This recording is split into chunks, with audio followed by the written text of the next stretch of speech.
Thank you. Thank you.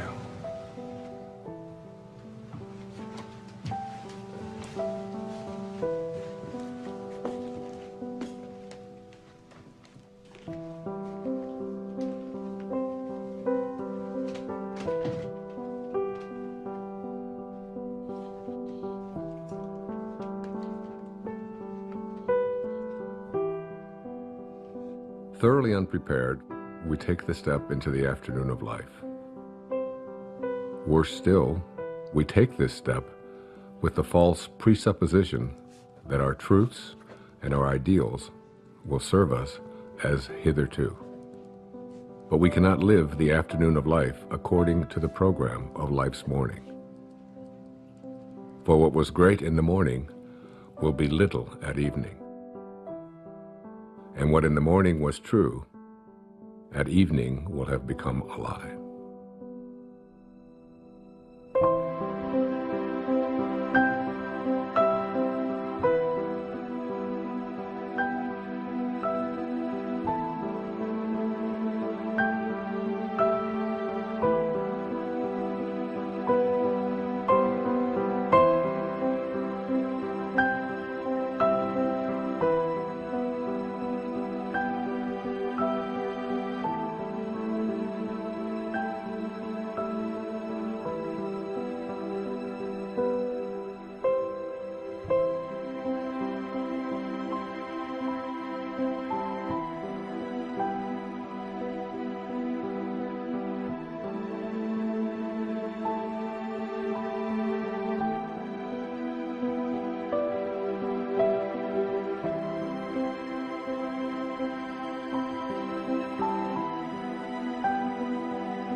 Got him looking on that one, too. They rotate up at the outside. The fence is just getting in the zone. Oh, hey. Hey. Thanks, honey. Oh, hey, can I get some cream? Sure. Sorry. Didn't see it there. Thanks. Okay, we're all packed. I got the snacks, lattes and prescription. Boarded the dog, car payment, call the neighbors. Hey, Jack. Jack? Jack, I need you to turn off the video game and come downstairs and have breakfast. We're gonna leave in a little bit. Let me just finish this level. Okay, fine, but then we're unplugged all weekend, got it? I don't even know what that means, unplugged. It's a very sad commentary on our life. Hey, sweetie. Time to get up, sweetheart. Is it tomorrow? It is tomorrow. It is, and we're gonna go on vacation, and we're gonna have so much fun, but we gotta miss the traffic, so let's get going. Gotta get up, monkey. Okay, off you go.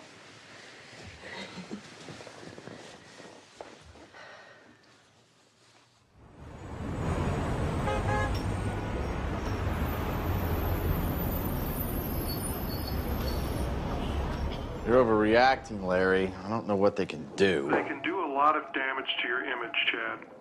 Now listen, you have a brand to protect. More development can't afford lawsuits from environmental groups. This just isn't the right climate for that kind of stuff. What are you suggesting? I suggest you decide on some sort of compromise, or we'll be tied up in court, and you won't be able to start this project at all. You know, why didn't this come up when we did the impact report? I mean, for God's sake, we're talking about a tree. No, it's more than a tree. Chad, your pre-sales are already dropping, and now you're giving off the appearance of being insensitive. I am insensitive. It's a tree. You're paying me a lot of money for advice You know what, that you're not Larry, listening we'll to. talk about this later. No, wait a minute, Chad. You're charging me Chad, by the please, minute. I'm hold on. hanging up now. Don't hang. What was that about? I'm 80% done with this subdivision. Why don't you just not build near the tree? Then I lose money and you don't get your bonus. I'm not reconfiguring an entire section of it because of a tree. Never mind then. Have you made a decision about the board meeting this weekend in Monterey? Wait, what is this about? The House of Hope and Promise. Next time someone asks me to be on one of these boards, shoot me. Hugh Johnson is on it, remember? I went to great lengths to get them to ask you to be on it. Yeah. If Hugh Johnson's on the board, I'd better be on the board. In case you've forgotten, the House of Hope rehabilitates homeless families. I have put all of the information in this file for you. You can catch up on their mission in the car on the way there. I know what their mission is. It's to give handouts to people who can't handle things themselves. You know what? I never got a handout, and I managed okay. I will call your publicist and get them to say something about your philanthropic work. Hey, actually, that's a good idea. That'll deflect from the whole tree issue. Always thinking.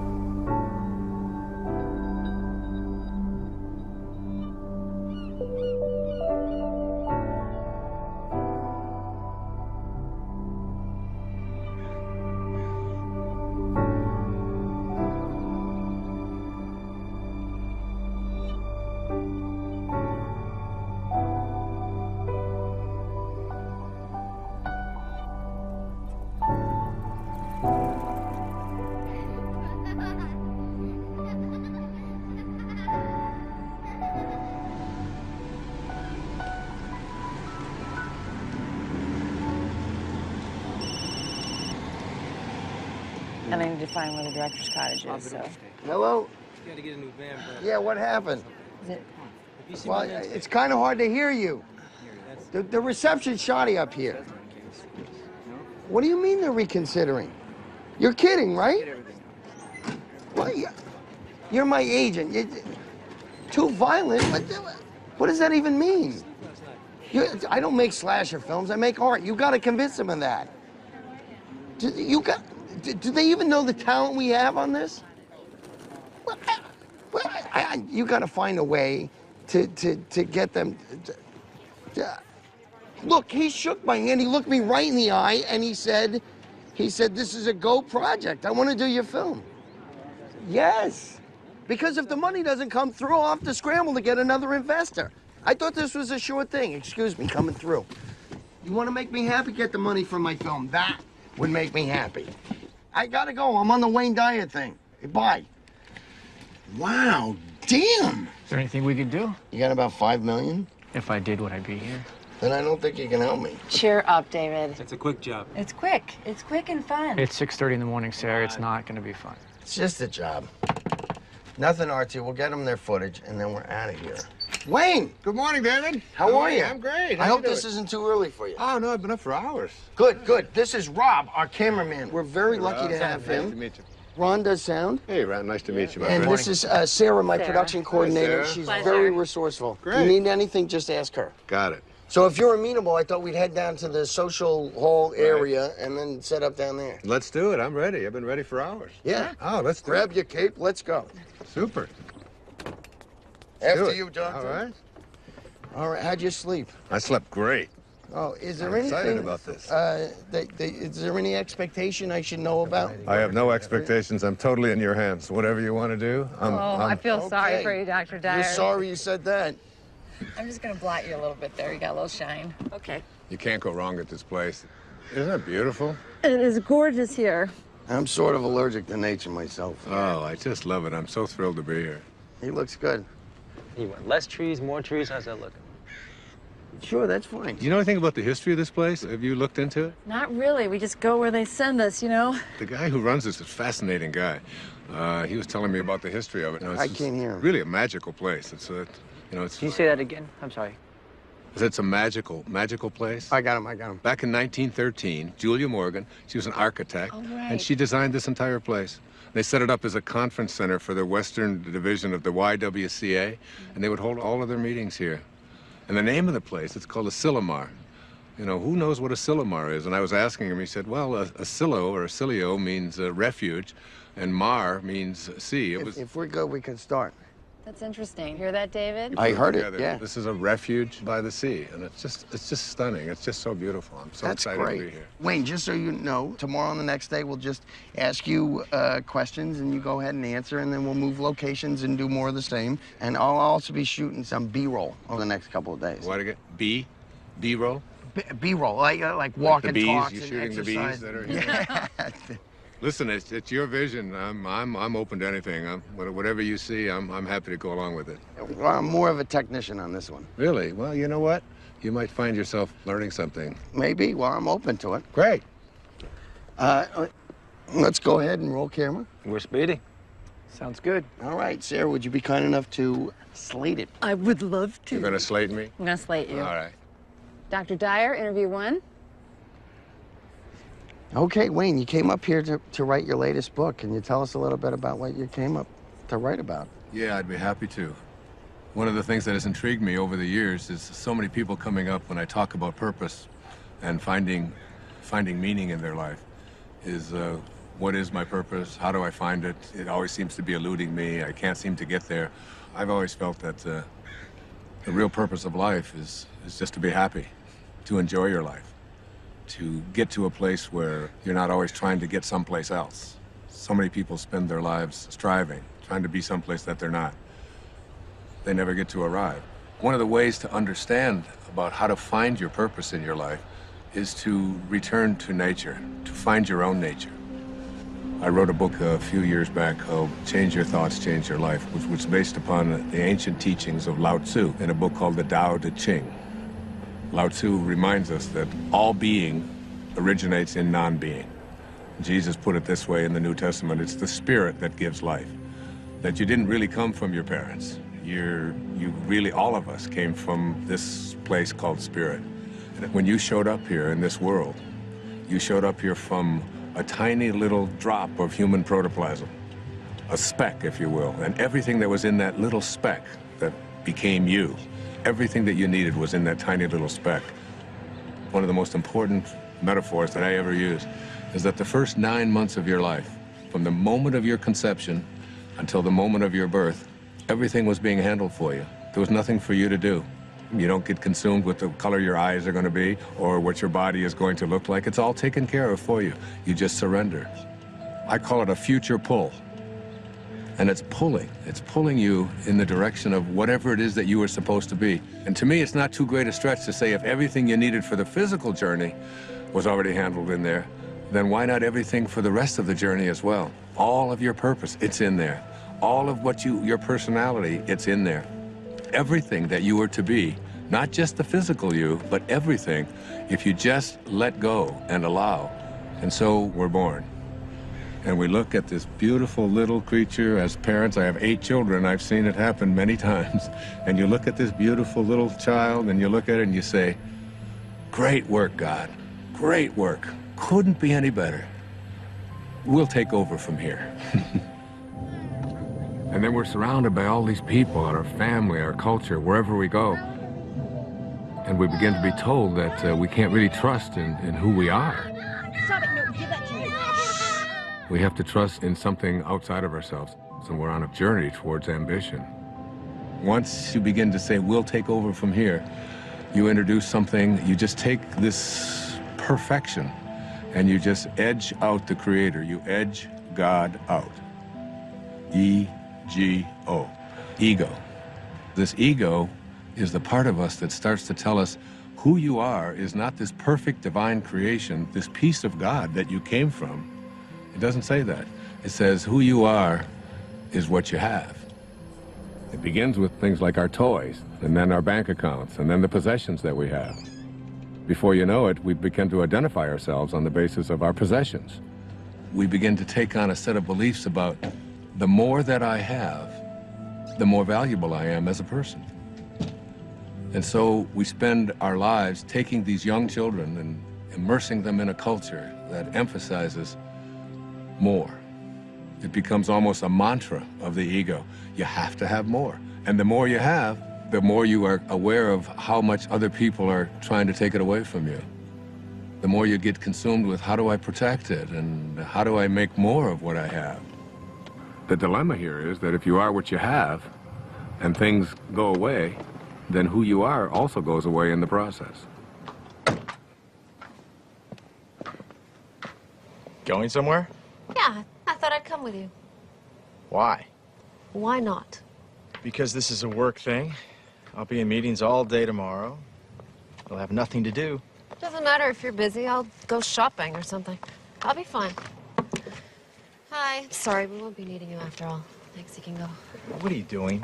Oh, come on, it'll be a beautiful drive. Which car should we take? You are not coming, and I do not want To drive, I want to be driven because I have work to do. Okay, well then I'll drive. Let's take the Porsche.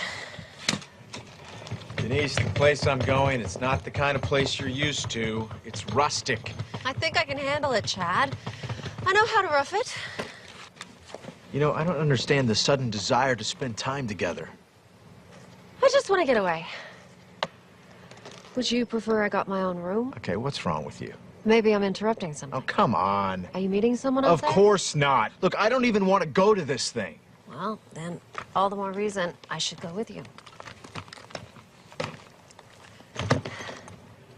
You're not going to fit all those bags in the Porsche. Why don't you help me try? The second aspect of the ego is this idea that I am not only what I have, but I am what I do as well. We are... You gonna get that? No, no, please, go ahead. Oh, it's all right. No While we're problem. stopped here, do you want anything, Dr. Dow? You want water or anything? No, I'm fine. Still rolling, guys. We're cutting. What? Oh, keep rolling, keep rolling. Please. So, second component of this ego is the idea that not only is who I am what I have, but it's what I do. And what I do becomes this thing called achievement. And in this whole world of believing that I am what I do, we become consumed with this whole idea of my success, my value, my worth as a human being is based upon how much I accomplish. So I have to make more money, I have to get a promotion, I have to compete with everybody else who's trying to get what I have. We are taught this over and over and over again. All of our young people are taught this when they go out into athletics. The most important thing you can do is be number one, and you say, we're number one, we're better than everybody else. And we constantly find ourselves in this competitive notion again of believing that our world is one in which we have to compete. That's what the ego says. Now, the third aspect of this is the idea that I am what other people think of me. That is, I am my reputation. Particularly, this is relevant for young people who are taught that you have to dress the way other people think, and if other people don't like you, then there's something wrong with you. If you're consumed with that, then you're going to be something different every time you turn around. Now, this is particularly relevant with women, and especially in relationship to the family. Women are often taught in our culture and our society that the only way that you can fulfill yourself is by how you relate to your family, to yourself as a daughter, to yourself as a mother, to yourself as a grandmother. And while these are very important and creative aspects of every woman's life, if that's the choice that they make, it's not necessarily the only thing. And many women feel that deep within them that they have a calling to accomplish something great, to make a contribution. And oftentimes we'll put it aside. So what I encourage women to think is, don't ignore that calling inside of you. Don't ignore the part of you that says you came here to create something powerful, and you have just as much of an influence in doing that, just as much of a right to do that as anyone else does. Sure, I saw that one too. I wonder if I can get the whole collection on DVD. I think that might be a possibility. You know what my favorite episode is? I don't. Kick the Can. Now that is a good one. You know, when all the old people become young again. Yes, yes, heartbreaking, isn't it? You know, the other episode I like is the one where... You know what, I'd like to check in. I'm sorry. Are you with the wedding? No. There's a wedding? People actually get married here? Yeah, all the time. Oh, I'm not criticizing it. I think it's charming. Chad Moore. More development? Yes? Ethan Lipton. I used to work for your company a few years ago. Oh, right, yeah. Yeah, in accounting. Yeah, sure. Darling, we'll talk later, okay? Okay, great. Oh, be sure to tell the guys to show up on time tomorrow night at the rehearsal dinner. This whole weekend is going to be a continuous celebration of love. Well, I do like love. Well, that's why I'm in this business. Bye. Are you getting married?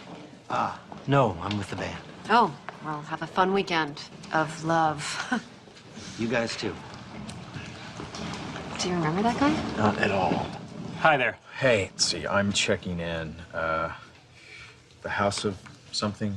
Promise and Hope. Promise it. Chad Moore, I'm on the board. Welcome to Asilomar, Mr. Moore. We have you in North or Longviews. If you go out the door and to your left... My wife has joined me unexpectedly, so could we get one of the larger rooms? You don't have to tell him that. Well, they weren't expecting you. You were unexpected. Just one of the nicer rooms would be wonderful. Thank you. I'm not used to camping. Camping. That's funny, Denise. Let me see what I can do for you. There's so much stuff we can do. Oh, that'd be cool. Where are the kids? Huh? Oh. Ethan. Whoa.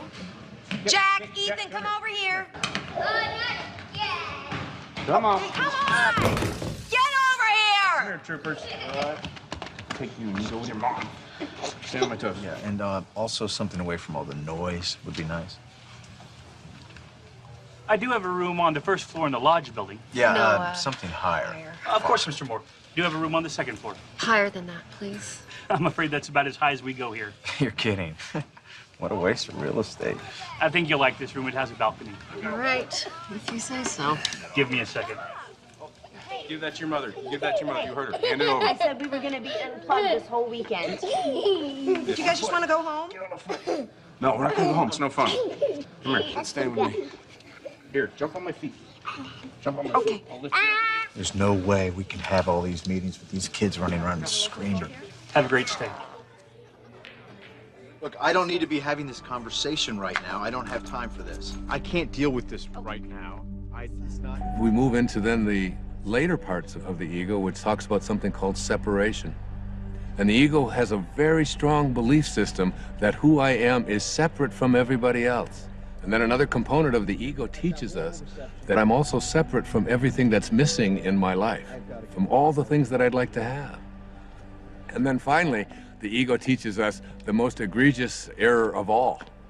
It teaches us that we are separate from God. And one of the simple constructs that you learn in the afternoon of your life when you shift into the meaning phase of your life is to realize that you came from a source. We can call it God, we can call it Tao, it doesn't matter what we call it. And that this source is everywhere. There's no place that it is not. It must be because it creates everything. Everything comes from this source. Then it must be in me. If there's no place that it's not, it must be in me. And if it must be in me, it must also be in whatever it is that I feel to be missing from my life. If you know that, then in some way, everything that's missing from your life that you would like to have, you're already connected to it in spirit. And all you have to do is figure out a way to align yourself with that and have a knowing that you're already connected to it. You just have to bring it on its way in the way that you think and process. What, was that out loud? Yeah, you just said that out loud. Sorry. That's okay. It is Sorry. intense. There's no question about it. It's very intense. Please continue. Okay. I was saying that as we move into the afternoon of our life, we take the same ego constructs that we learned in the morning of our life, which is all about competition, winning, being better than everybody else, and we try to apply these same constructs to the afternoon of our life. And what happens is we end up living a lie. For what was true in the morning, in the evening, has become a lie. The problem is we don't really know how to move into the meaning phase of our life. This is when we have to learn to go back to those first 9 months, from the moment of our conception until the moment of our birth. Lao Tzu speaks about this in the Tao Te Ching. Let yourself be lived by it. He says that the Tao does nothing. It's leaving nothing undone. This is where we have to get to a place where we can surrender and have a knowing that we're not alone, and that we're going to be guided, and that we have a nature, and that we can trust in this nature. It's not something that we have to always be struggling with. It's not something we have to be in charge of. Literally, think about it. Let yourself be lived by it rather than you taking over. But as we move into the meaning phase of our life, what's happening is we begin to think about fulfilling a dharma, fulfilling a destiny, fulfilling something inside of us, a calling that only we can feel inside of us. No one else can tell you what that is. But if you feel it and you know it, winning and being ahead of other people takes a back seat to feeling fulfilled and living your life on purpose.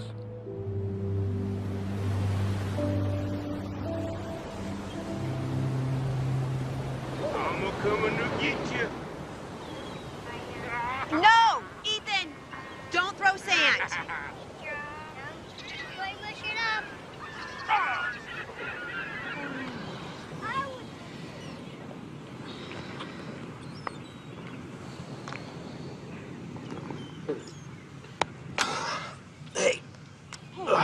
Got anything to drink?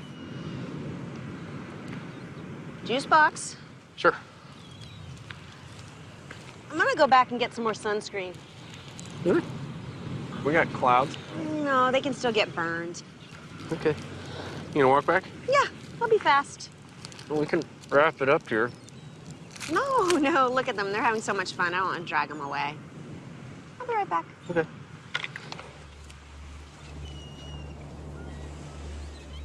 You got some great stuff. Well, I think it was a good start. I think it really was. I think you're going to see this thing come together in some unexpected ways. You're going to be surprised. You really are. Directors don't like surprises. Well, you're in for some. Great. I'll see you in the morning. I look forward to it. Thanks for everything. It was great. Thank you. Thank you, guys. Thanks for everything. Yeah. Thank you. You're welcome. See you later. Yep. Okay. See you tomorrow. Thank you.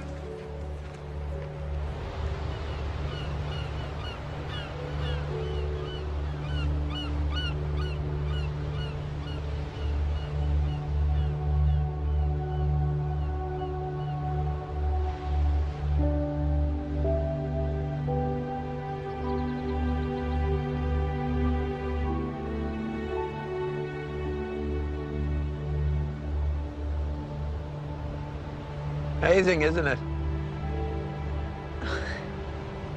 Yes, it is. Looks like they're reaching for each other. Sorry?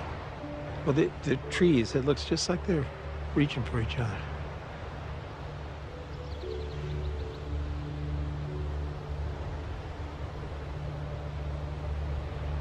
Yeah, you're right, it does. The whole place. It's like a different painting every day. You know, you're very fortunate to work here. I know. Hey, you want a lollipop? Excuse me? It's root beer. You like root beer? Actually, I do. It's root beer, but with a little bit of licorice. Thank you.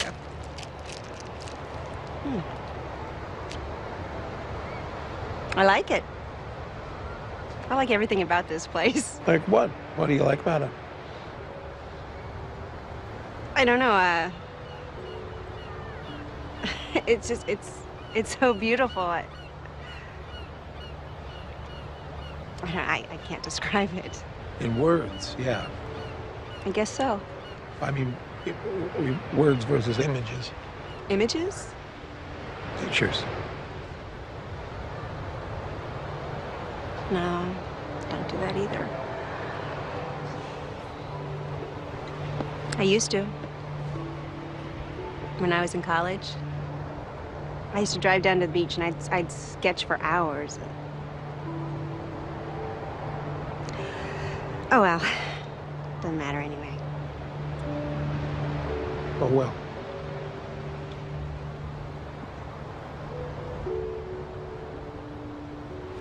Hey, Mom. Where you been? What? Pretty got cold. You eating a lollipop? I am. You any candy for the kids? No, I'm sorry. Oh. That's all right. Let's go back. Come on, buddy. Let's go. Yeah. All right. It's okay. Here. I don't get it, to be honest with you. That really doesn't surprise any of us, David. Seriously, if I didn't have ambition, nothing would get done. Is that supposed to be a comment about us? You have a napkin, please. You know what I mean. Like we're supposed to sit around and wait for things to happen to us magically. There's nothing wrong with a little magic in life. I can't trust magic. What I can trust is my own will to get things done. That's my main problem with what Dr. Dyer's saying. Okay, he's right there. You want to keep it down? He didn't hear me. Dr. Dyer, you want to come hi. join us? Sure, I'd love to. How you guys doing? Great. Good. This chicken's great. Good. So, Dr. Dyer. Yes. We were all just discussing your Right. first interview and all those things you said. And basically, David thinks that it's all BS. What? David, yes, really? I don't think all of it is. I mean, I'm entitled to my own opinion, right? Absolutely, you are entitled to your opinion, and I respect it. And you know, David, you don't have to get this all at once. You know, just get a little bit at a time. That's all it takes. You know, you just start practicing it. Eventually, it becomes a way of life, and you start living from a different perspective. I'm not really a spiritual person. I'm too busy. Yeah, spirituality is kind of like a luxury. That is true. I find it hard to find time to meditate. Let me ask you this. Do you think that you're an inspired person? Do you live an inspired life? Do you feel inspired? I have no idea. Really? Well, let's take an example. Let's supposing I had an apple pie that we had just made. And out of this apple pie, we take one slice. We take the rest of the pie, put it over here, and I take this slice and I give it to someone. Let's say I gave it to you, Ron, and I say, Ron, what is this? That's an apple pie? How do you know that? How do you know it's an apple pie? Because it came from an apple pie. So, well, you laugh, but I mean, the truth is that's a very profound statement that you just made, that everything in the universe must be like what it came from.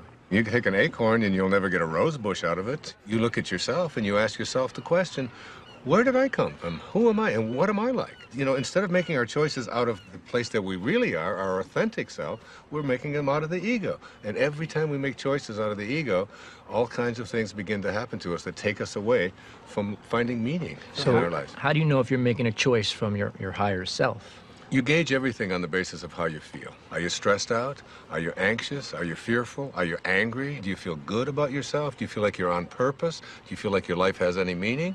When you're operating out of the only part of yourself that is authentic, bliss is your response. But what about the upside of ambition? I mean, I'm a filmmaker, and if I didn't, doesn't ego serve me? I mean, if I was going with the flow, I'd never get a movie made. That's a conclusion that you've come to because you think out of the ego. You know, the fact is that you might even be able to make much greater films if you came out of a higher place. Imagine yourself as being able to live and work and do everything that you do from this place that, well, it's called Dharma. What's Dharma? Dharma is a spiritual principle that implies there is a purpose to our lives. Like an otter has a dharma, a bird has a dharma. Everything has a purpose. And when you find yourself living from that purpose, you have found your dharma. Your dharma is something that you will be living by. And rather than constantly using the ego, you will begin to say, this is what I'm here for. It's like, I call it a calling. It's like an inner calling. How do you know what your dharma is? Like, what if you can't even find your dharma? Yeah, I can't even find a date, let alone my dharma. Well, your dharma isn't anything you're ever going to find. Your dharma is something that you're always connected to. It is your divine purpose. It is something that you are aligned with throughout your entire life. The ego has kept us away from it. Excuse me, I have to take this. This is what I'm talking about. I'm sorry to interrupt. How does this help me find a date exactly? You don't need to find a date. If you live what I'm talking about, you'll understand that everything will be perfect and everyone that comes into your life will come in on time perfectly. You're a divine creation of God. You're a spiritual being. You don't need anyone else to confirm that. I love that. It's true. Dr. Dyer said it was. It is true.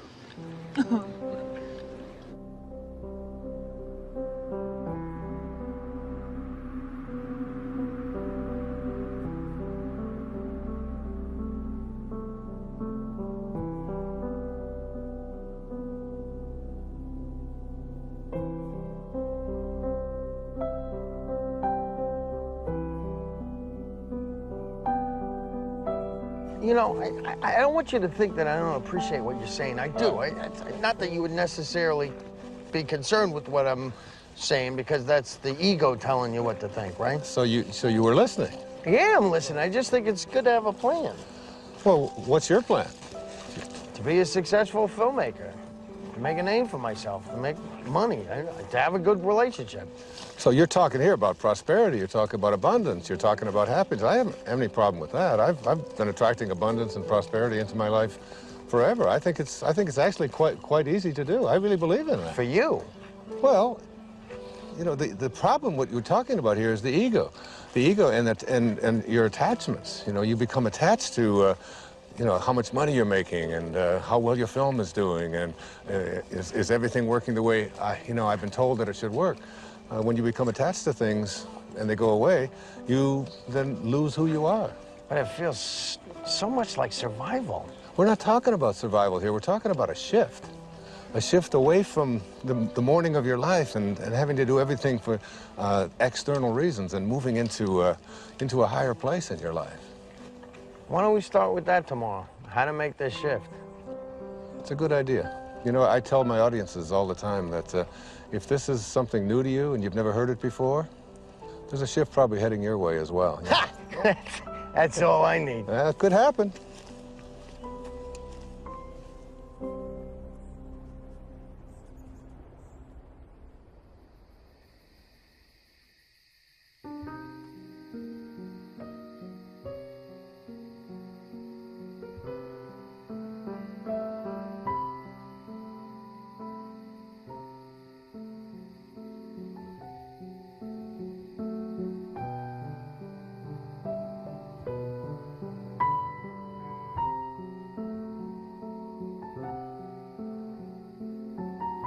When great thinkers talk about union with God, there's this theme that comes through. It's about being in silence. When everyone else is asleep and there are no distractions, when you feel yourself alone with Source. This is the time when you are closest to Source. Being alone with Source is not just about feeling good, it's about a new awareness of my own divinity and what it's capable of achieving. It's all about returning back to the place that you came from. T.S. Eliot has a great quote, "We shall not cease from exploration, and the end of all our exploring will be to arrive where we started and know the place for the first time." I got a cut. Wayne, hold there for a minute. Hold there, Wayne, for a second. What is it? It's a bad angle. I gotta be lower. How long? 5 minutes. Wayne, take 5. Just hang there. We're readjusting the shot. Absolutely, no problem. You want some water, Dr. Dyer? No, thanks. I have an ocean here. Finish that test real quick. Hi, you've reached the office of Alex Chase at ICM. Please leave a message for Alex or Jason at the tone. Thanks. Alex, it's David. Call me back when you get this. I'm getting a little antsy. I think we should have heard by now. What did the executive say? Do you know anything? And why haven't I had a meeting yet? See the difference? Yeah, call me back. I'd appreciate it. Ooh. Wayne Dyer interviews day 2. Rolling. Okay, we'll start with the transition from ambition to meaning. Great, it's a good idea. I can give you an example from my own life. It might be helpful. When I first started writing, I was very blessed to be considered, quote, successful. My motivation very often became how much money was I going to make on this book? What was my next contract going to look like? How many weeks did it appear on the New York Times bestseller list? What position was it? Did you get on the Tonight Show? Did you get on the Donahue Show? Hold on, I'm confused. Yeah? Yeah, if you were a success, who cares what was motivating you? Well, I guess you begin to change your definition of what it is that constitutes success. I mean, success can be identified in those terms, and there are other ways to look at it as well. But there's people listening to you. I mean, where would you be if you didn't initiate it? I mean, it got you started, right? I'm sorry to interrupt. Are we switching to a Q&A format? I'm just curious. Sorry. No, that's okay. It's a very normal question. It's a very common concern that people have. For myself, we talked about my writing, David, and yes, by all means it was successful, but there was a part of me, inside of me, that said, there's something more for me. I was writing books about psychology, your erroneous zones, pulling your own strings, the sky's the limit. All of them were doing well. All of them were bestsellers. It was all, but inside of me, I was shifting. There was a calling to something else, and I could see the shift taking place in my life. And the shift was, it was more in the direction of spirituality. It was more in the direction of higher consciousness. I began to become excited and thrilled by reading people like Krishnamurti, by reading people like Muktananda.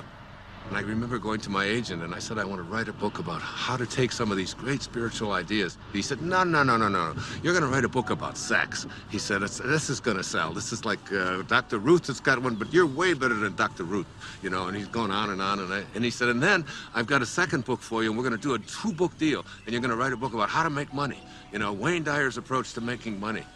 And I'd say, Artie, I said, I can't do that. I said, I have to write about it. He said, no, nobody's going to buy this stuff. He said, that's the airy-fairy stuff. That's out there. That's all that new agey stuff. He said, you don't want to. I said, but I have to write that. That's what I'm living. That's what I'm feeling. It's so exciting. And I remember submitting the proposal to him, and he said, all right, I'll send it in. And they reluctantly, they didn't give me much of an advance at all because they didn't even believe in it. But off I went. There was a strong inner kind of feeling that I had something greater to give. I had something that I had to do that was beyond just going through the motions, just doing what I had already mastered, what I knew how to do. I remember when I made the shift, even though there was a little bit of fear, I remember feeling probably the freest that I'd felt ever in my life. I wasn't motivated by whether people are going to buy it, how much money I'm going to make, whether people are going to put me on a bestseller list. Those became external kind of factors. Those became things that started to chase me rather than me chasing it.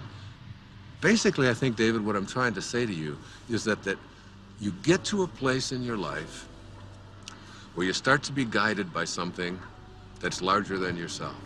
Just stay aligned with what you're here for and stay in harmony with Spirit, with God, with Source. Stay there. And as you stay there, the meaning phase of your life begins to take over. And once you cross over into the afternoon of your life, it's impossible to go back. Wait, Monday? You can't keep telling me Monday. If it was coming through, it would come through like 5 Mondays ago. Well, we can take a pause here for a second. You are not telling me this right now. What do you mean? They're replacing me? You don't know what to tell me? This movie meant everything to me. I bought them this movie! It's my movie! This movie meant everything to me! Damn it! Okay, this would be a great place to break. Is he okay, you think? Is he? I think he's gonna be fine. Let's just call it lunch. Everybody get something to eat, okay? And then, as soon as I...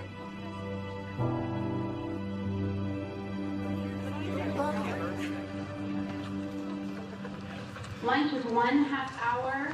If anybody is interested in the Marin County project, see Dave. Hey, you up for a late game of golf? Oh, absolutely.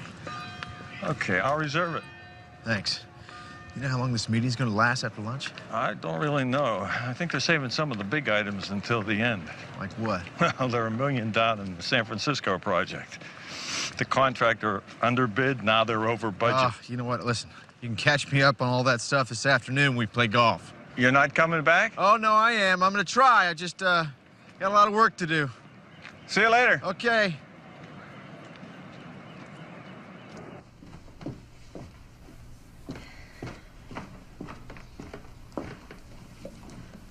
Good book? Not bad. I'm sort of a slow reader, but it's being patient with me. You said you worked for my husband? A long time ago. I don't think he remembers me. Oh, I think he remembers you. Well, he let a bunch of us go all at once, because, you know, he needed to scale back. Sorry about that. Hey, it's okay, truly. It's one of the best things that ever happened to me. I needed to try some different things, pursue some other avenues. Like your music. Like my music? Yeah. Well, it sounds like your story has a happy ending. Not yet, I hope. No. Don't rush me now. No, that's not what I meant. I meant you seem happy. Well. Hey, you know what? You and Chad ought to come to this party that we're playing at tonight. Oh, thanks anyway. Yeah, come on. It's supposed to be a continuous celebration of love. Isn't that what she called it? Oh, yes, I think she did. Okay, so you guys have to be there to help us continuously celebrate. I can't crash a party. I just invited you. You can't invite us. Too late. Sorry. Happened. No. Thanks, though. I'll see you around. Okay. Wear something comfortable.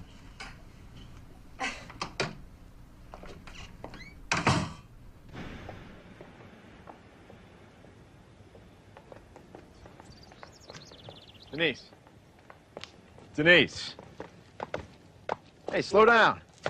Stop! Oh, hi. Why did you stop? I didn't see you there. Where are you going? I was going into town. I thought you were in meetings all day. I was. But, I'm bored. Yeah, well, if Hugh Johnson can do it, you can do it. No, I'm not cut out for this non-profit thing. So. Oh, Chad, you just gotta fake it. No, I'm coming with you. What? I said I'm coming into town with you. Honey, I love you, but I don't enjoy shopping with you. I need some me time. I thought we were supposed to spend time together. right? Look, Denise, I'm not kidding. I cannot take another meeting. I'm coming with you. Whatever.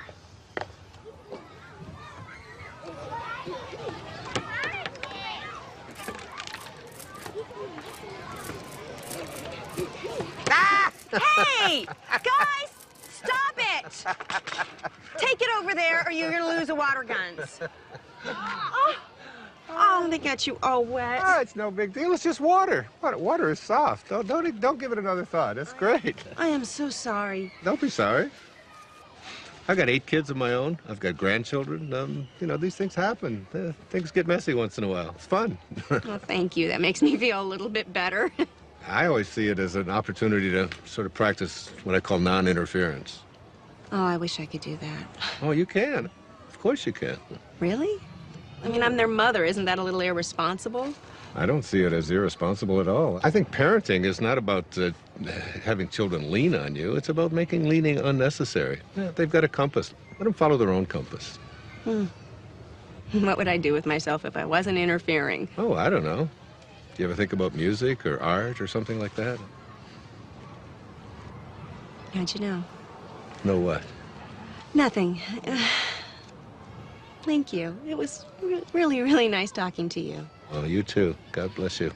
Namaste. Namaste. All right, guys, come on. Time for lunch. I don't want to eat. Me either. Dad, before they eat, Just come and eat when you're hungry.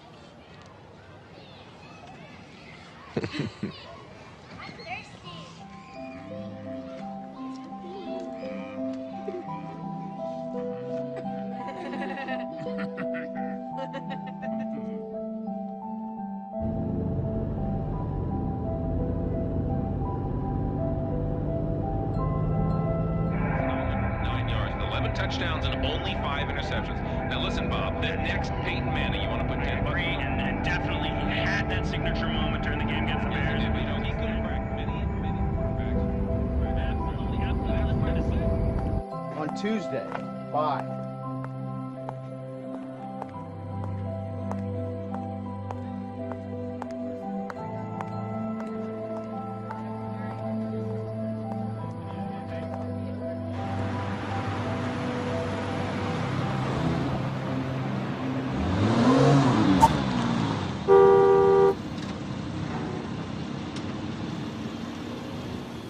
I think I'll return that dress. The one you just bought? The red one. I waited 45 minutes for you to decide if you were going to buy that. I don't think I like it. Then why'd you buy it? Actually, I think I already have it. It took you an hour to buy a dress that you already have. This is exactly why you shouldn't come shopping with me. Oh, I've got an idea. How about if we just not talk to each other at all?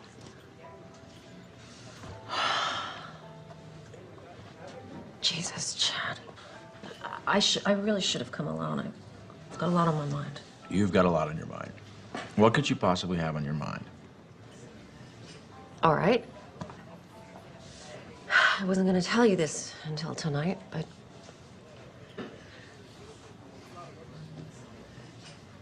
What? This weekend is a write-off for you, right? Because you're on the board of that charity. Right. You're about to have another write-off. What's that supposed to mean? Ugh, God, I'm trying to put this in a way you can relate to.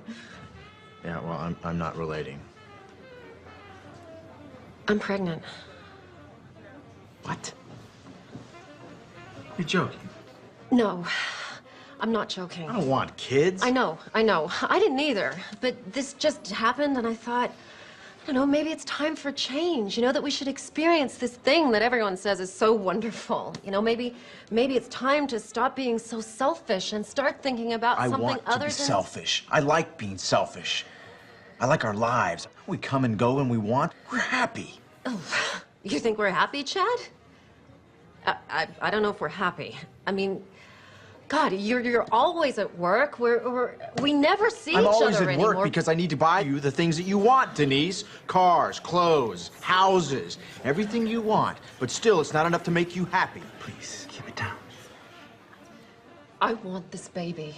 I think it could be the most wonderful thing we could do with our lives. Come on, I get what this is about. This is about you feeling like you haven't done anything in your life. So you think you need a baby to feel validated. Well, you know what? I don't. I worked my way up from nothing, and I will not sacrifice our lifestyle so that you can indulge in yet another distraction. Wow. A baby is not a pair of shoes, Denise. I know that, Chad.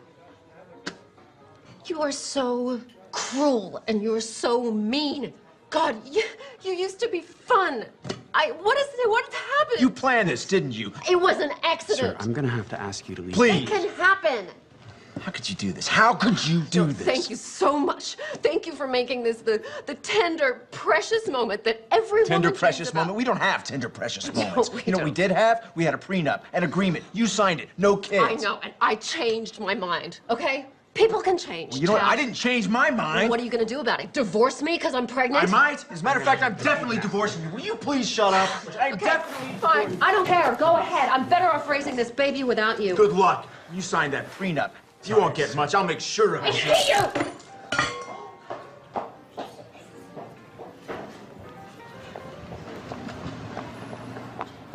Sir. I'm fine.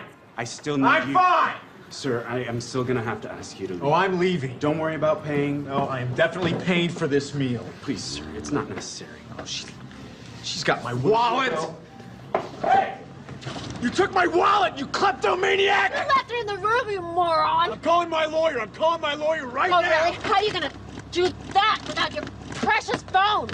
Hey, come back! Come back!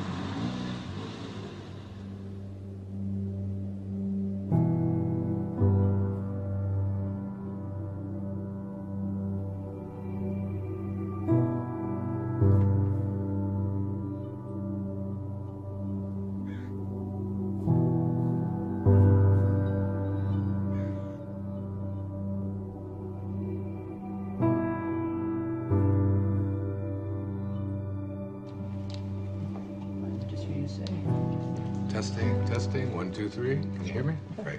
Okay. Dave. You guys have been being in the cold, Dave. huh? It is. You want to stay with the same frame size, right? Yeah, sure. Okay, guys. Ready. Okay. Rising. Okay, Wayne, can you just shift your chair just a tiny... Sure. How's that? Oh, perfect, perfect, that okay? perfect. Okay, so we good? We are good. All right. David. We're rolling. David? David, why don't we take it from where Wayne was talking about the shift? We can just continue from there. Sounds good to me. Okay, this shift, this movement from ambition to meaning, from the morning to the afternoon of your life, generally it's preceded by what we call a quantum moment. Sounds strange, perhaps, to use a term like that, but quantum moment really refers to the characteristics of what it is like when you have what Maslow called a peak experience. The first of these qualities, there's 4 of them. The first of them is that it's very vivid. The second quality or characteristic of these quantum moments is that it's a surprise. And the third characteristic of these quantum moments is that they are benevolent. They always feel good. The fourth and final quality is that it's enduring. That is, it isn't just something that comes and then goes and it's out the window. It lasts with you forever. For example, I left drinking behind in my life 21 years ago.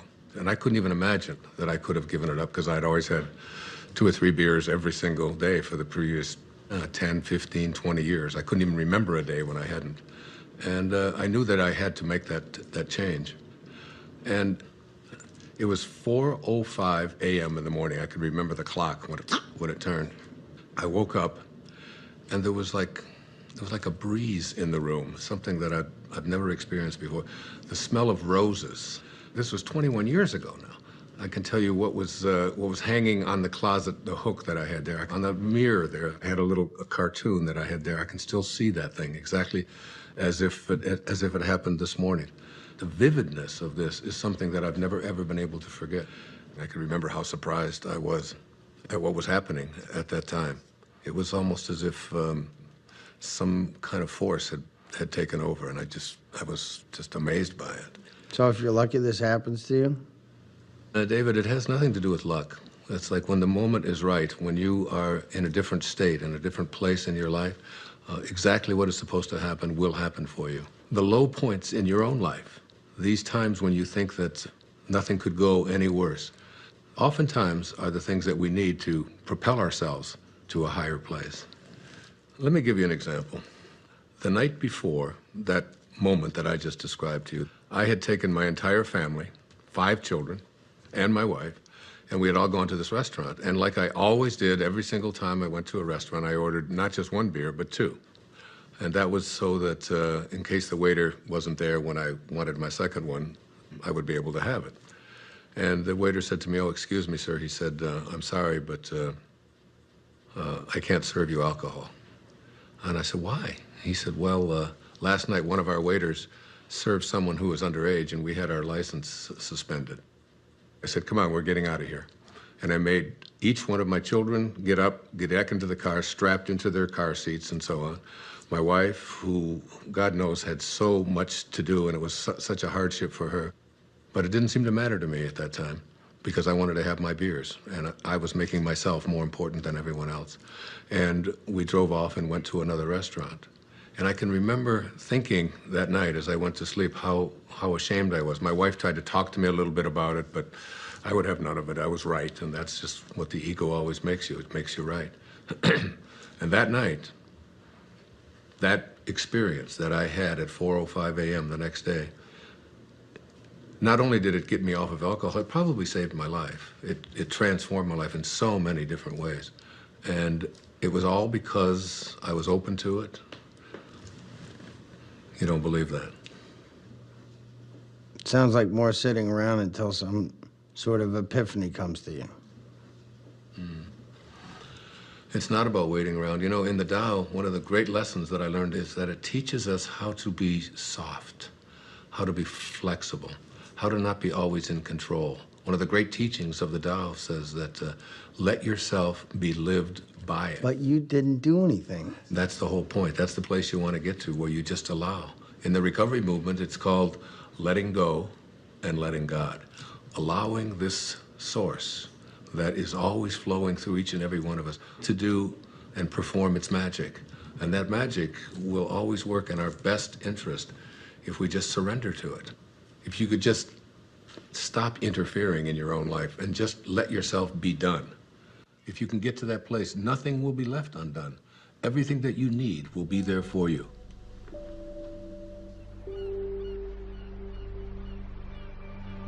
It's mysterious for most of us because we believe that we're the ones who have to do everything. Isn't it interesting that you had everything you needed in the first 9 months? Why isn't that true for the next 90 years? Because we interfere.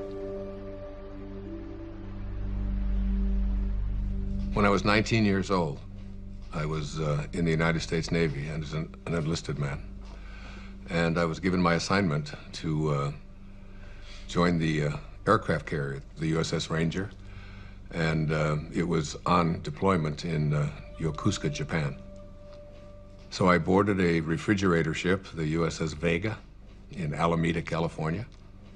And just as I was getting on that ship to take my 29-day voyage across the Pacific Ocean, my Uncle Bill Volek, who was a school teacher in Hayward, California, handed me a copy of a book. And the book was a collection of short stories written by Leo Tolstoy. He wrote not just great novels and great stories, but great spiritual literature as well. He was considered to be the soul of Russia. And the first story in this collection was called The Death of Ivan Ilyich. Now, Ivan Ilyich was a judge who lived in Moscow. One of the more important features of this story is his relationship to his wife, who he basically hated because he despised his work. And he felt that she had pressured him and pushed him into doing this, that it was a prestigious thing to do. And he was filled with internal rage and anger at what he had done. The title of the story kind of gives it away, The Death of Ivan Ilyich. You know he's going to die. Now, Ivan Ilyich was lying on his deathbed, and his wife is holding his hand, this woman that basically he despised for all of his life. And he looks up into her eyes, and his last words are, "What if my whole life has been wrong? and he died. I was very shaken and very moved by that. And I took out a pad of paper and I wrote a note to myself. And I said, "Dear Wayne, don't die with your music still in you." And I've lived that for my entire life. When you die, you will return to that source, and you will be in that space of love. But the Tao says that you don't have to die to get there. You can die to the ego and live from that space of perfect love while you're here. That vivid, surprising, benevolent, enduring quality that defines the quantum moment that leads us into the shift is really an indication that you're returning back to the source. You're beginning to live from the Tao. It's reconnecting with the field of intention. In Greek, the word enthusiasm breaks down to entheos-iasm, which means the God within. When you have passion, when you have enthusiasm for something inside of you, that's really God speaking to you and saying to you, don't get to the end of your life and have to be able to say what Ivan Illich said, what if my whole life has been wrong? I can't think of a greater tragedy than that.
Hey, Mom! What is it? Earth to Mom, where'd you go? I'm sorry, it's just... It's so beautiful. I was imagining how I'd paint these trees. You don't put paint on trees. Oh, no, honey, it's, like make a painting of it. You know, like you make a picture in school? Mom, you're not a painter. I haven't seen you paint anything. All right.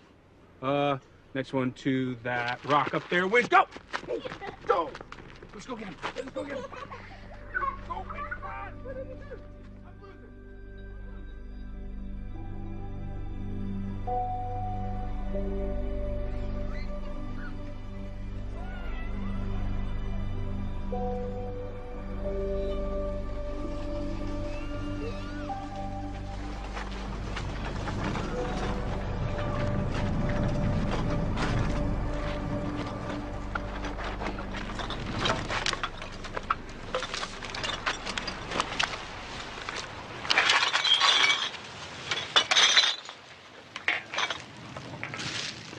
Hey, here's some money.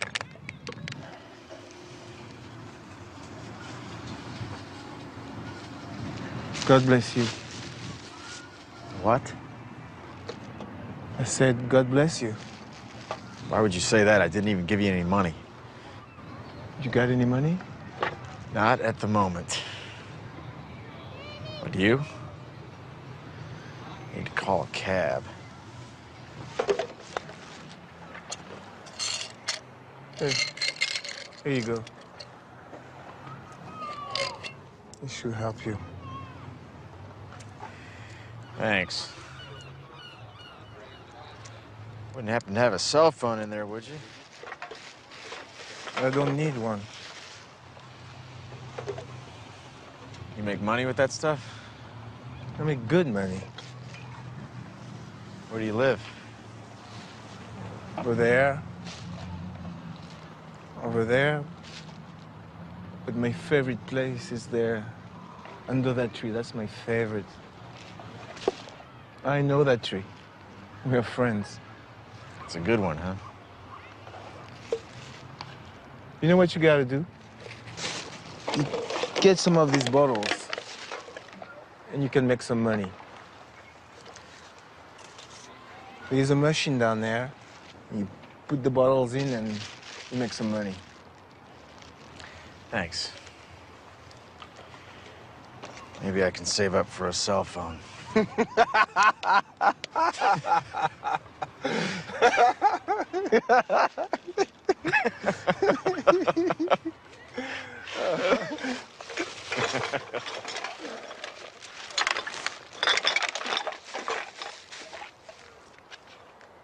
Hey.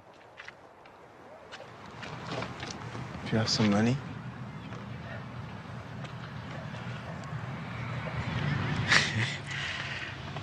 I do. I have 6 pennies. God bless you.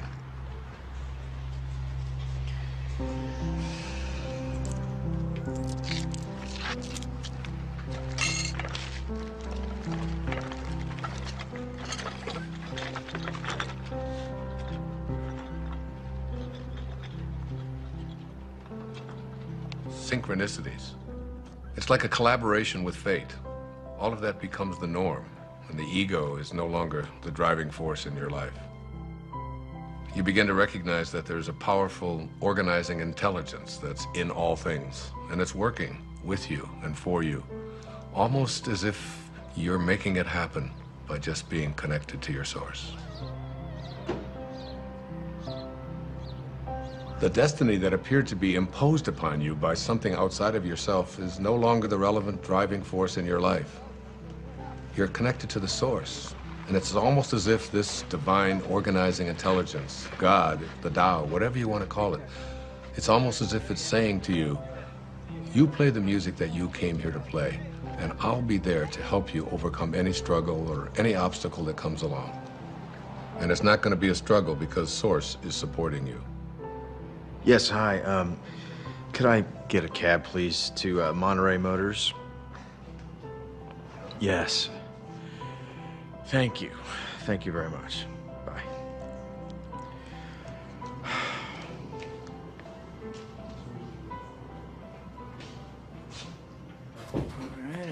I can't stop thinking about what you said about a destiny being imposed upon you. Well, you know, I think all of us, each and every one of us, have a knowing within us. You know, it's been said that when you trust in yourself, you're trusting in the very wisdom that created you. It's there to tell us who we are and what we're meant to be. I know, but so much of society is putting stuff You wanna get a on drink? people. It seems like all the I'm good. time. Dr. Dodd, can I ask you a question? Sure. Are men and women different when it comes to this? Do they shift differently? It's very different, as a matter of fact. There's some recent studies that have just been published on that. I'd be happy to share them with you if you like. That would be great. Okay, super. All right, I'm taking off. Okay, man, I'll catch up with you. So there was this incredible study done. It's, I've got it right here. It's called The Moment That Turns Your Values Upside Down. And there's 4 components to it. There's men and women before and after.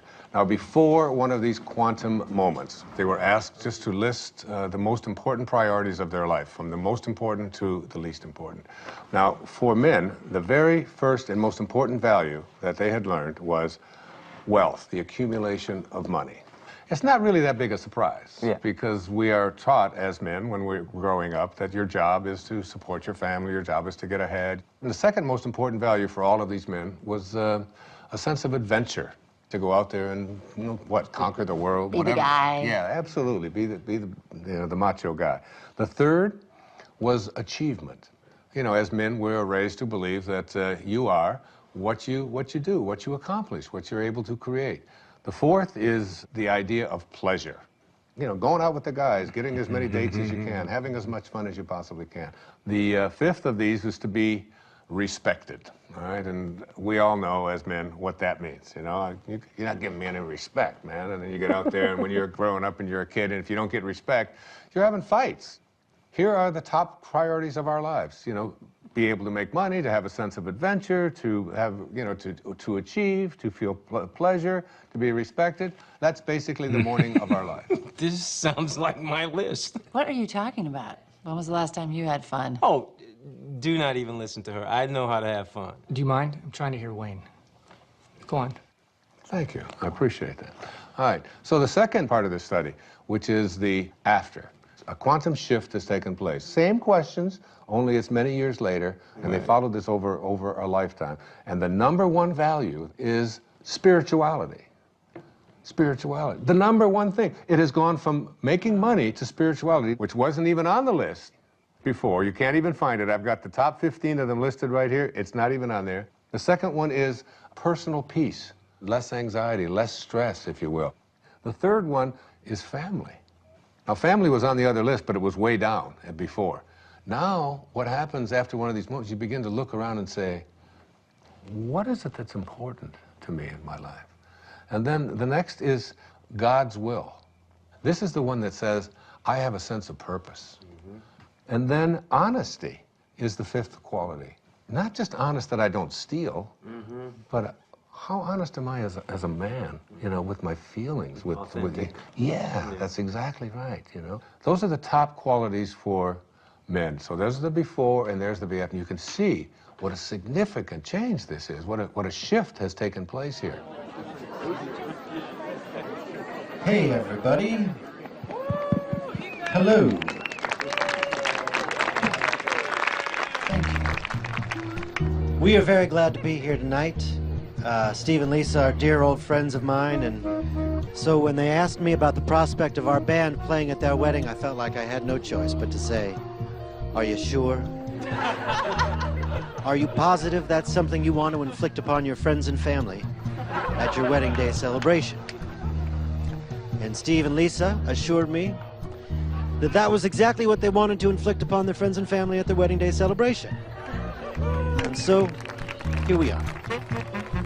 You need a bossy man to love you, a bossy man to hold you close, a bossy man to dress and care for you, a bossy man to take control. You need a man with all the answers, a bossy man who run the show. The bossy man, he pays for everything. He never says, I do not know.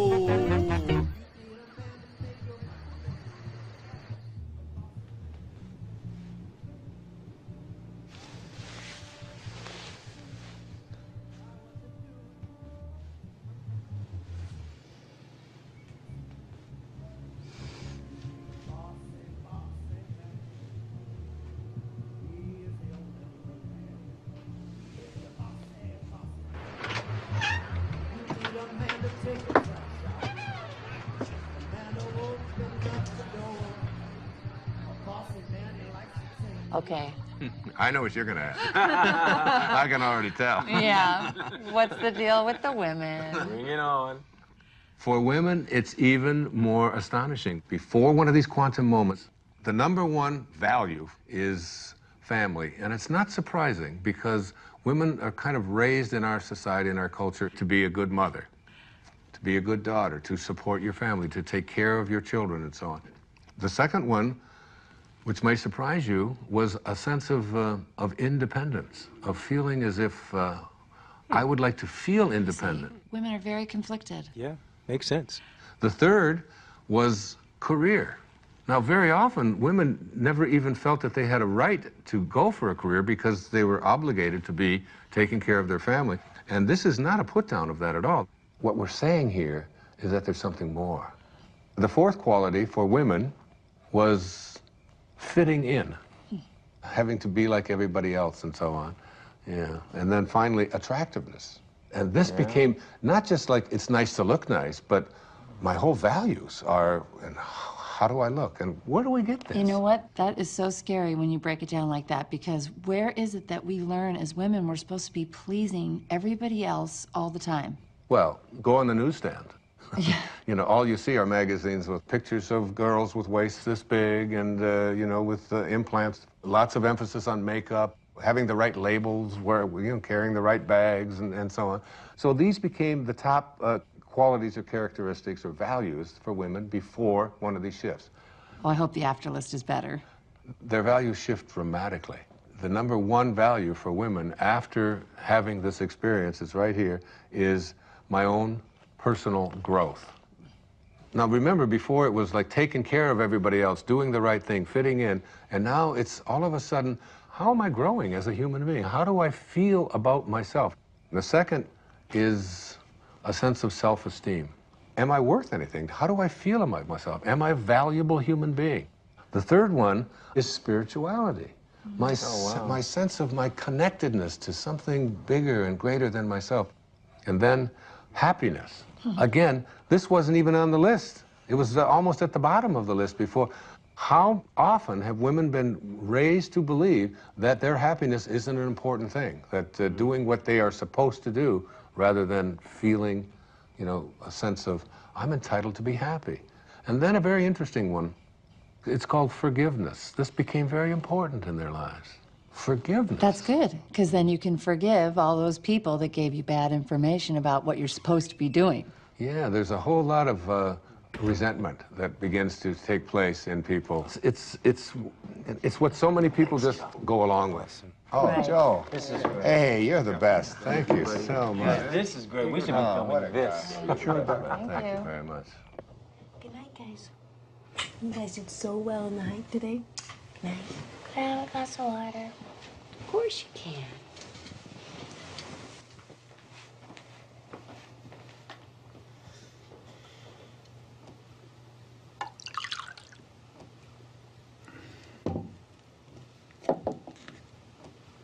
Jason, what's this?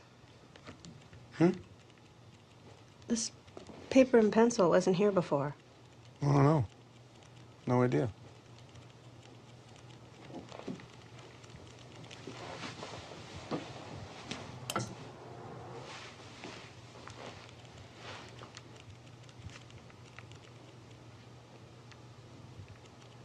Hey, Jason?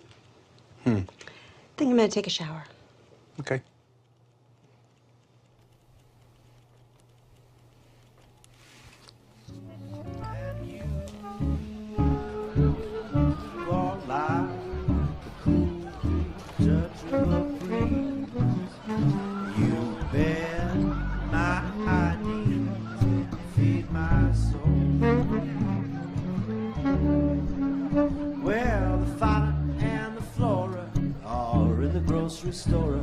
Someone's getting rascally and spry.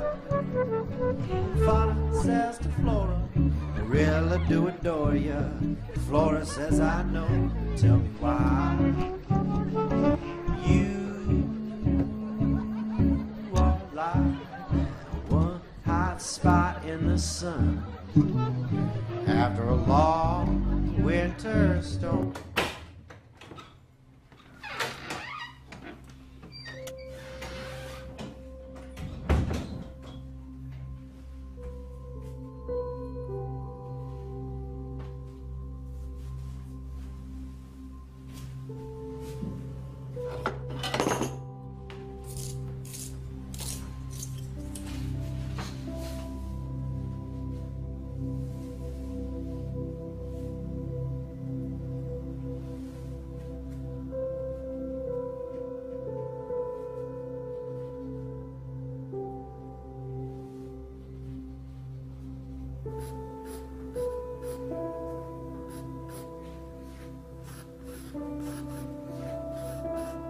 I don't know, would you guys like to hear? I think maybe the only true miracle that ever happened to me in my life. A real miracle? Yeah, it was an authentic miracle for me. It was a healing that took place that I still can't explain. So it was in the year 2000, and I had taken a group of 25 people on a spiritual tour to Assisi. I've made several visits there. In fact, I wrote an entire book called There's a Spiritual Solution to Every Problem, based upon the prayer of St. Francis. And I lectured for a couple of hours about it, and we all had visited the places where St. Francis had lived and performed so many of his miracles. The next day, we were going to take a tour to a place called San Damiano, where St. Clare, who was the first female to ever become a part of the Franciscans, lived. And on the third floor of there was the bedroom, exactly as it was in the 13th century. There was a young man on that trip. He was 21 years old. His name was John. He was from Pennsylvania. He had cerebral palsy, and he had 2 very heavy braces on each one of his legs. We were going to go up to the 3rd floor. Now, this was a winding staircase to get up to the 3rd level where St. Clare's bedroom was. Now, John, in order to be able to go up the steps, he would have to move his leg out like this, you can imagine, and then he would go up the step, and then he'd bring the other one down, and then he'd go up the next step, and he would bring it back because his legs were stiff. But as we started to get into the very narrow part of the staircase, he couldn't, his legs wouldn't go out. He could only go this far, so he couldn't go up. And you can imagine he couldn't go down. It was impossible for him to go down. So there he was stuck. I was ahead of him. And he stopped me and he said, "Wayne, I'm in trouble. I can't go up another step because I can't get my leg out to the side. There's no room and I can't go back down. What are we going to do?" And there was a whole row of people behind waiting to go up this very narrow staircase. So you have the picture? Old people don't whisper, 'cause old people can't hear. We'll just talk louder and louder, year after year. Stop looking at me funny, get over here, and I'll whisper. You have grape juice on your wine? Oh, no. No. Yes. Old wills grow stronger. Old backs grow stiff. Old feet grow wider and longer. Old dreamers drift. I'm drifting over your way.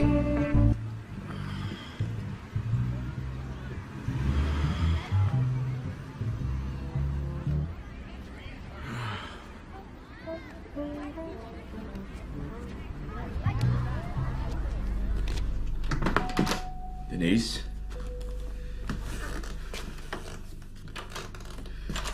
Denise?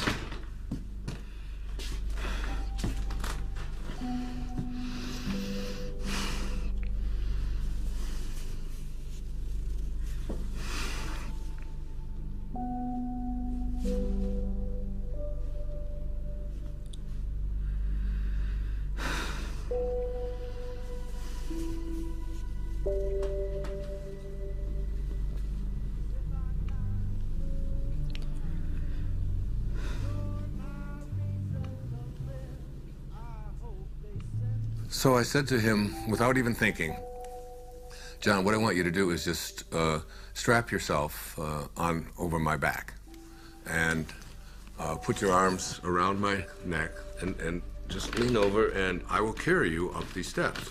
Now, what I haven't told you is that before we went on this trip, I had done some major damage to this right knee of mine, to a point where I had it examined by several orthopedic physicians, and I was told that there would come a time soon when I would have to have this knee replaced because it was down to bone on bone.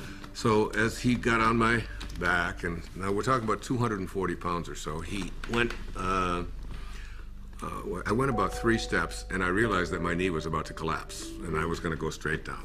And I had a quick vision of what the newspapers and the CC Daily News were going to say the next morning. Spiritual teacher collapses, bottom of the stairs, 40 people dead. You know, it was like, and so as my knee started to go down, at that moment, I saw a vision of St. Francis. I had a vision of what he would look like, and he didn't say a word. It was very, very quick, and he just went like this with his hands.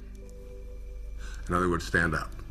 And suddenly, and I had the fragrance of roses was in there, the same fragrance that I had, remember in the story I told you? In that quantum moment when I had that, the same kind of thing. And I stood up, and I started walking up the steps with him, and my knee just suddenly righted itself. It was fine.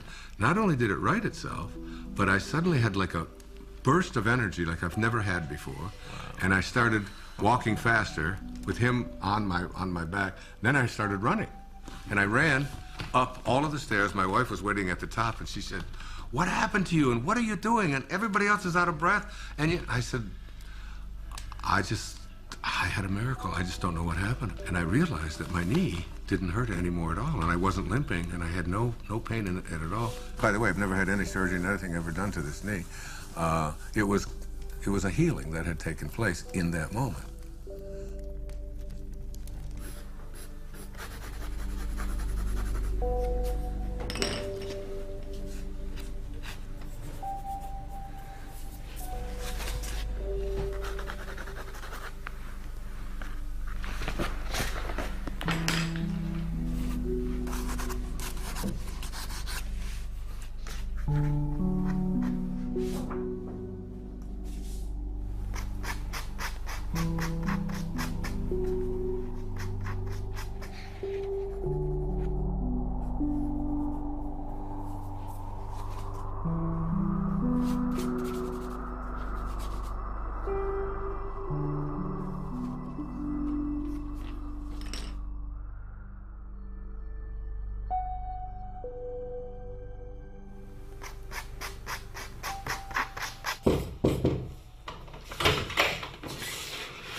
Hey, you coming to bed?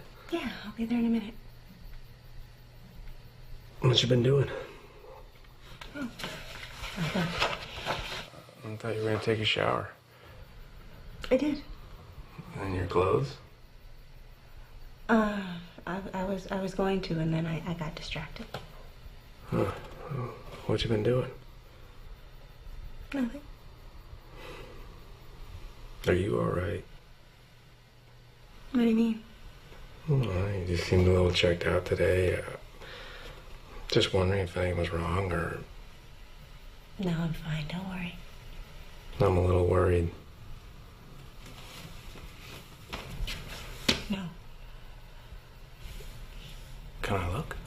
Jason, no. Quinn, I just want to look at him. Jason.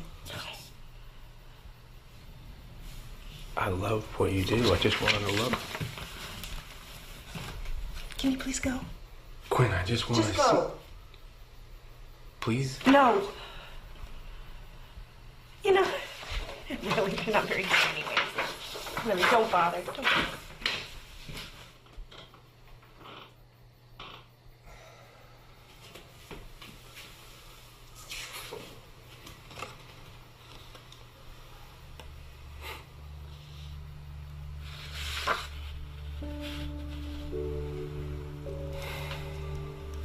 Later on, I started to talk about this miracle, but the thing that I did was, when people would ask me, why do you think it happened to you? I would always say, well, why not? I mean, I'm Wayne Dyer, after all. And I've written an entire book about him, and he's... I deserve a miracle. Yeah, and it was like, and I really believed that it was like a special sort of thing that came to me. That's what happens, you know, when you get your ego involved in it. And what happened in that moment is that I totally forgot my ego. It wasn't that I'm so grand and so spiritual or that I'm so special. My instantaneous reaction to what John needed was to just reach out to him, and that's when the miracle occurred. In one moment, without thinking, I reached out to a fellow human being in need and forgot about myself. And it was almost as if the door opened, the teachers found me and said, here it is. The best way to have those doors open is to forget about yourself and to reach out and serve. It's always about serving. It's, you know, one of the mistakes so many people make is they just think, well, I'm just going to attract what I want into my life. And one of the things that I really profoundly believe in, you do not attract what you want. You attract what you are. What you are. I would have been too shy. I'm such such an earnest guy. I would have no further things to say. We ran in such different circles, my baby. Diagram different lines. Now we gaze at the moon out the window. Denise, come here. Sorry, I'm so sorry. I should never have done this. Hey, look at me. Look at me. It's okay. No, it's not okay. It's not okay. Everything's going to be No, okay. I Everything's did going to this. be fine. No, you didn't do anything. I knew you felt it. I did this. I did this more than you. Listen to me. I'm sorry. I love you. I love you so much. The stars You're gonna be okay. must have been our time. We found true love while staying at home.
Don't stop. That was great.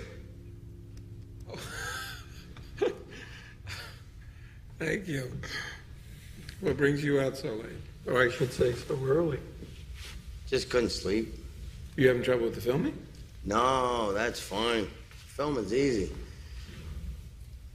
It's my business. I can't handle it. Hey, do you know chopsticks? I used to. Ha! Makes me think of being a kid. When I was idealistic. Back when I thought I'd make a name for myself. Oh, hey, don't say that. You have a name. More like a household name. More like Scorsese or Tarantino. Well, hang in there. Anything can happen. Why does it have to be so hard? One minute I have the funding to make my movie. The next I don't. Can't get the money without the talent. Can't get the talent without the money. And then they pulled it all out from under me. I don't own it anymore. Seriously thinking career change. That's a good sign. What is? You're giving up. That's good. How do you figure? You can't force these things. Right. And again with the magic thing. What's the matter? What's that? You know, I don't know why I'm telling this to the janitor or whatever you are. I do a lot of things around here. Believe me. play a damn good piano, though. You should think about doing that full time. Well, for a while I thought I would. Yeah, what happened? Well, I started playing when I was very young. I was a natural. And then I got older and I became more aware of people watching me play. And then I started to play more for them than for myself. And then I got very scared that I would disappoint them. So I did. Did what? I disappointed everybody. I would be very clever. I'd go to a recital and I would just play a couple of wrong notes on purpose as a test to see if they would still love me the same way. And basically they didn't. It was a long time before I touched a piano, which is it's crazy when I think of how much I enjoy playing. Yeah, I was just thinking that. This would sit for years. I wouldn't touch it. I wouldn't even notice it. But you're a piano player. I don't get it. You don't get that? How could you ignore what's right in front of you? Busy doing other things. You should understand that. That way. Yeah. Hold that thought. You hear that? I don't hear anything. Listen. Listen.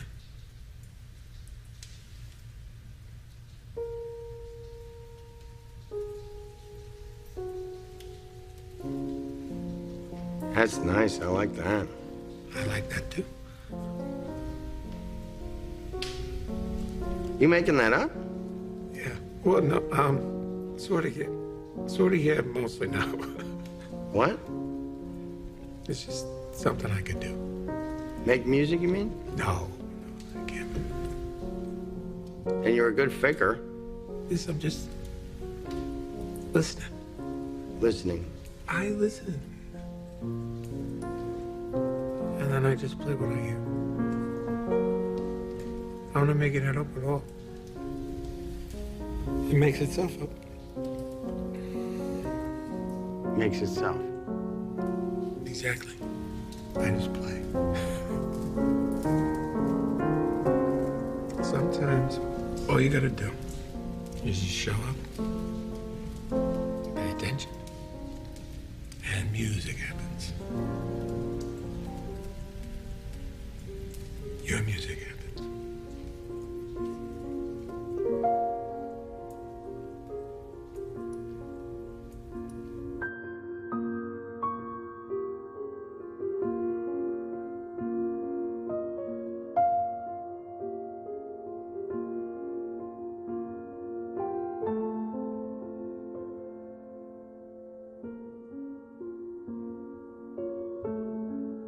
Whatever you're looking for in your life is there for you.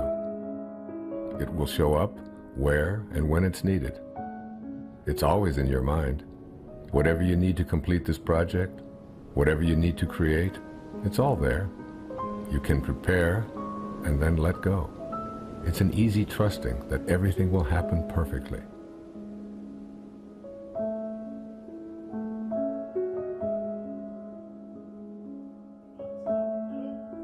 Bend forward to your lower spine. Bend your knees. Place your hands on the floor. Move your hips up and down. Right, left, right, left, right, left, right, left. Get your You know what? I can't shoot it from here. No? No, there's tint. Oh, but we really need something for B-roll. We don't have anything. I'm not the director. I don't know what David wants. Where is he anyway? He's probably sleeping off a hangover. Well, I gotta go in. I can't shoot it from out here. Oh, great. Go in. Go do that. You're not coming with me. Me? I'm not going in there. It's like 200 degrees in there. Okay. And what about you? No way, Jose. I had better get a bump for this. Mm-hmm. You're my hero. Okay. You guys suck.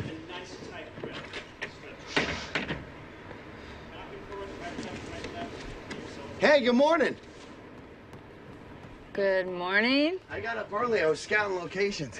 What? I found the most amazing spot overlooking the ocean. For what? For this? Yeah, for this. Really?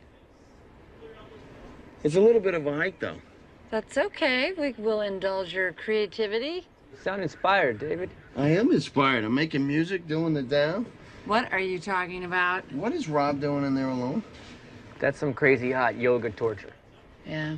I can't let him be in there by himself. Cover me, I'm going in. You're going in? Pick up your right foot in front of you. He's going in. I can't believe it. We live in a world in which all things are possible. There are no accidents. There's a divine organizing intelligence that supports all things.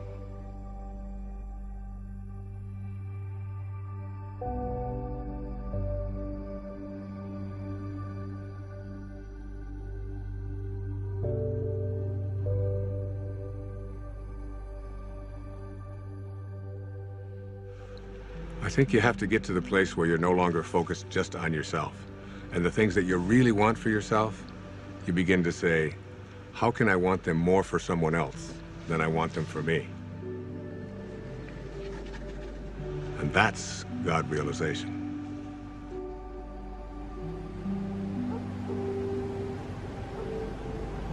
One of the things that happens when you move away from ego is that you move from a sense of entitlement to a sense of humility.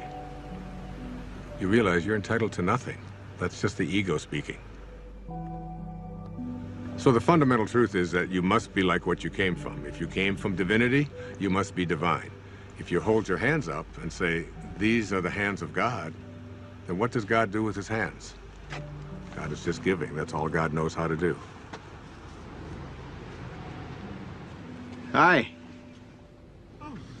How are you this morning? Better than yesterday. That's a good way to be. Not better than anybody else, just better than you used to be. Hey, I was wondering, is there a place around here where I could actually buy some flowers? I wanted to bring some back for my wife. I can let you have some of these if you want. Really? Yeah. I mean, they're not fancy like you get in a flower shop. They're just indigenous roses. A little more rustic. I think my wife might actually like that. Hey, now, let me help you. Cut just above the leafy part there, and above the leafy part, and try to do it on an angle.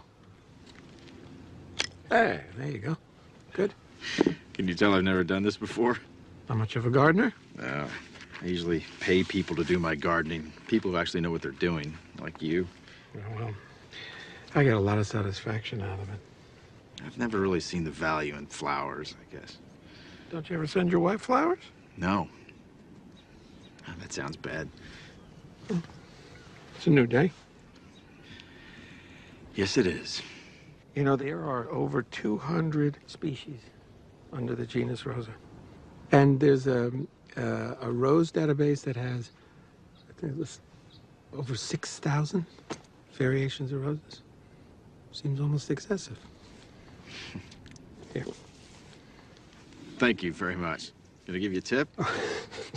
No, thank you. Sure? It's okay. Well, I'll be sure to tell the owner of this place what a great staff he has. You just did. You? You're the owner. No, I really am. I apologize. I thought you were just the gardener. That's an easy mistake to make. I saw you watering the plants. Plants need to be watered. Yes, they do. Thanks again.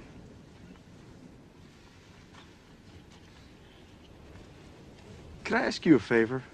Yeah, sure. I'm here for a board meeting. Yeah, I know. You were at the House of Promise, right? Yes, and I've got to give this to the executive director, but I don't know what room she's in. Oh, I can find it. Well, actually, could you give it to her for me? Yeah, sure. Is it important? No, it's just some papers. Okay, yeah. And if you could give it to her this afternoon, after I've left. Yeah, I can do that. Appreciate it.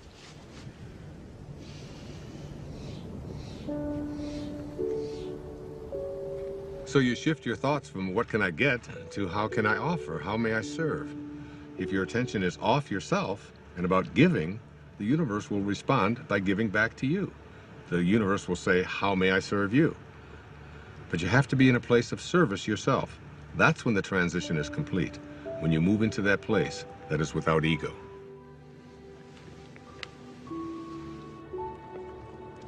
Hey there.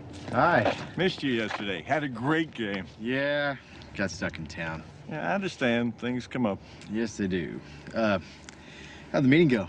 Nothing changed. They still need the money. But once they get the money, we'll see who gets the contract. See you in the city. All right, see you here.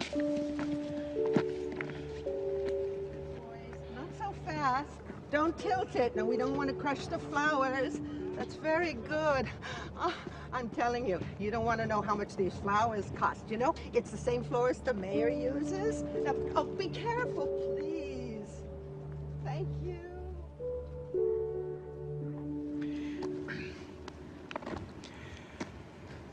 How about the name Rose if it's a girl?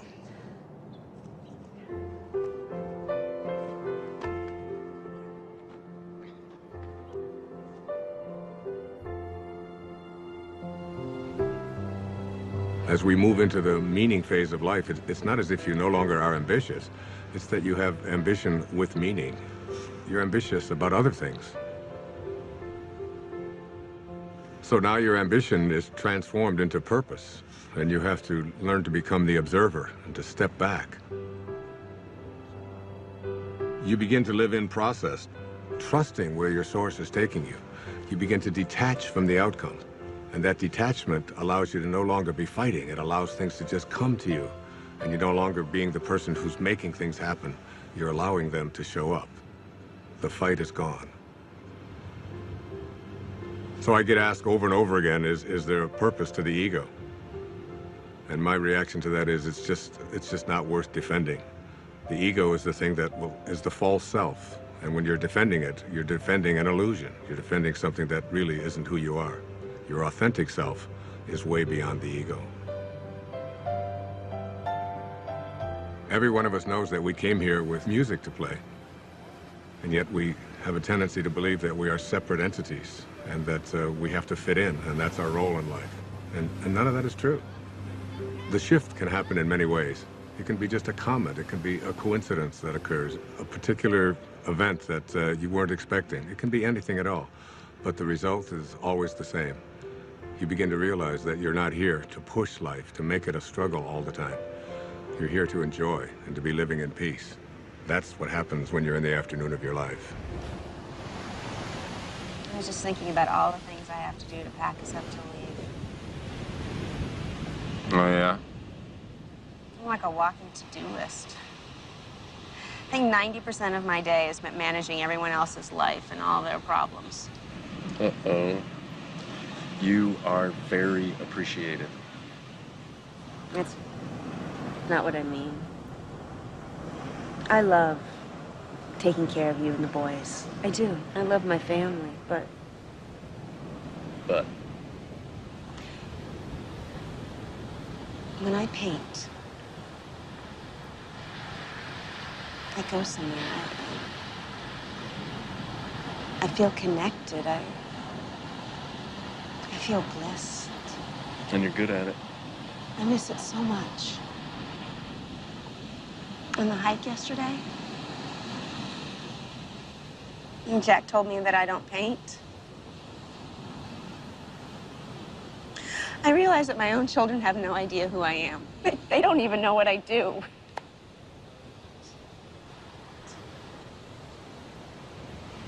So do it. Really? Yes, absolutely. Thank you. I want to stay here. What? Just for a week. Right now, just this next week. What, are you thinking I'm gonna leave you here all alone? Jason, every cell in my body wants to stay here just a little bit longer. I'm hearing you, but I have no idea what you're saying. I need to reorient myself. I need to find my way back, and I need solitude to do it. Quinn, you're a mother of 2 small children. You don't get solitude. Jason, you have to know I love you. And I love the kids, and I am still us, but I am more than this.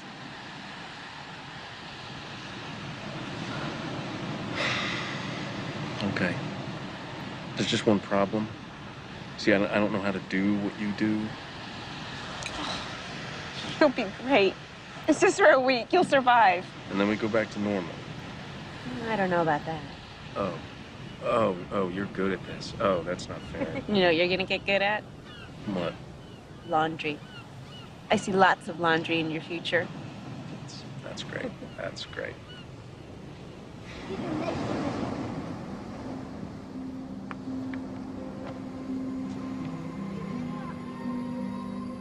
If you want to see the doors open in your life, you detach yourself from what the ego says, and you allow yourself to live from this divine place called spirit.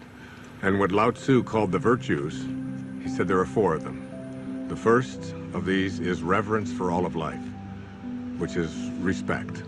The second is sincerity, which is really nothing more than just honesty. The third is gentleness, which manifests itself as kindness in our life.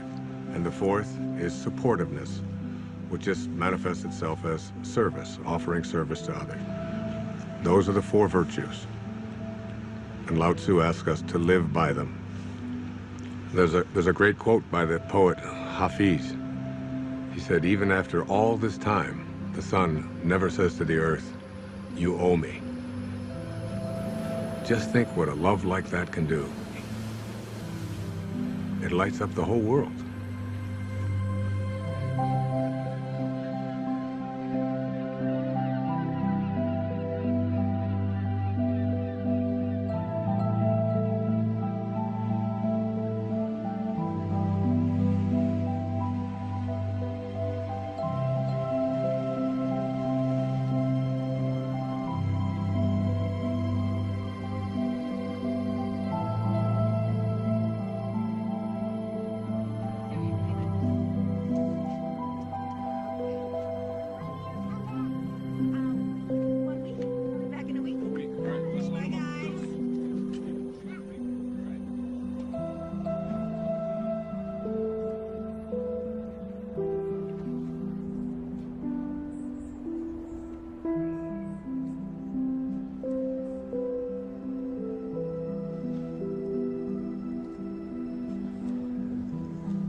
Oh, David. Hey. Hi. How you doing? So did you get everything you need? I think I got even more than that. Really? I'm actually inspired. I was looking at some of the footage. I'd love to do something with these interviews, something creative. Like what? Well, this place. There's something happening here. What you're talking about, the people, themes, I think I can really do something with Wait a second. I thought you were just a technician on this shoot. Isn't that what I heard you say before? I guess not. I think I'm getting it. Well, you know, David, the point is we're all going to get it. Ultimately, we're all going to get it. There's a great line from A Course in Miracles where Jesus says, if you want to be like me, knowing that we are alike, I will help you. If you want to be different than me, I will wait until you change your mind. And you will change your mind. And really, isn't it the ultimate thing is, why should we have to die in order to get it? We ought to be able to get it while we're here. It's been a pleasure. Thank you, my friend. God bless you.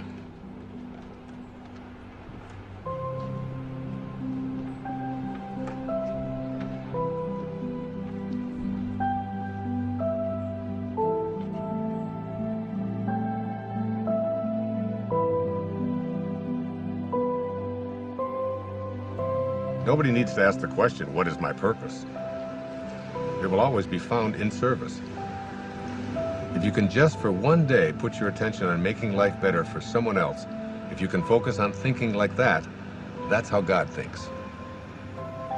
It's an ancient concept, but it's still relevant. To touch someone's life is more valuable than any amount of money. My friend Byron Katie says, to believe that you need what you don't have is the definition of insanity. That you can't be fulfilled until you get all these things, that's an illusion. Really, you don't need anything more. It doesn't matter what it is you do. You could be a cab driver, a teacher, a factory worker, a manager. What matters is that you put your attention on how may I serve. Think of the people you go to, whoever you are in your path. You can run an entire business this way. not being attached to outcome, putting attention on service. Your life becomes about living those virtues. How can I serve? How can I be gentle? How can I be reverent? Thinking like that means you're living in meaning. The messages of the morning are about what you can and can't do, about how society defines you. But in the afternoon, after the shift, it's about connecting to an energy that's taking care of everything, and we're all just being done. Try to stop yourself from breathing, from your fingernails growing. Living the virtues is all we need to do.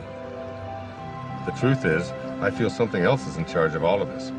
So it's really about surrendering to it. Surrendering to something that is bigger than you, that you are connected to, and that's really in control of everything.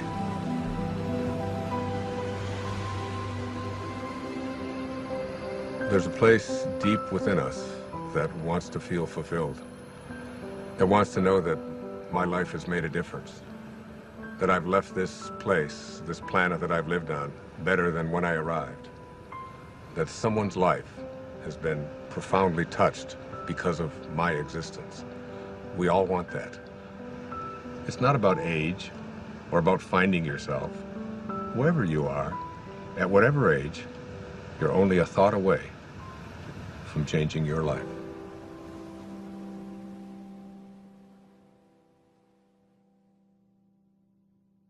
This is not a race. You don't have to run.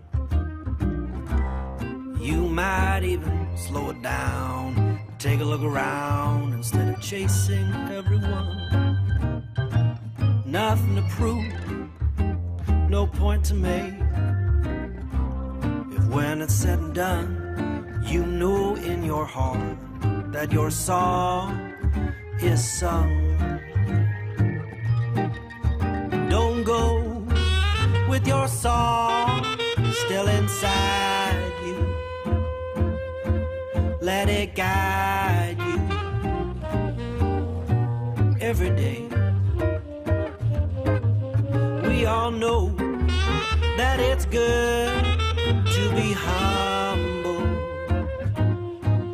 but don't mumble your life away. You could lose it all. You would still feel like you'd won. You might fall out of the sky, learn to fly just by reaching for the sun. No need to fret, but by regret. If when it's said and done, you know in your heart that your song is sung. Don't go with your song still inside you. Let it guide you every day. We all know that it's good to be humble, but don't grumble your life away. A little teamwork now. La la la la la. La la la la la. Low la low la low. Low la low la low. La la la la la la la. La la la la la la la. Low la low low low low. Low la low low low low. Rubber da scrub. Hobba de hobba do. Hooba da hooba da hooba de ha. Hooba de hooba de hooba de ho. Don't go with your song still inside you. Let it guide you every day. We all know that it's good to be humble, but don't fumble, don't grumble, don't mumble your life away.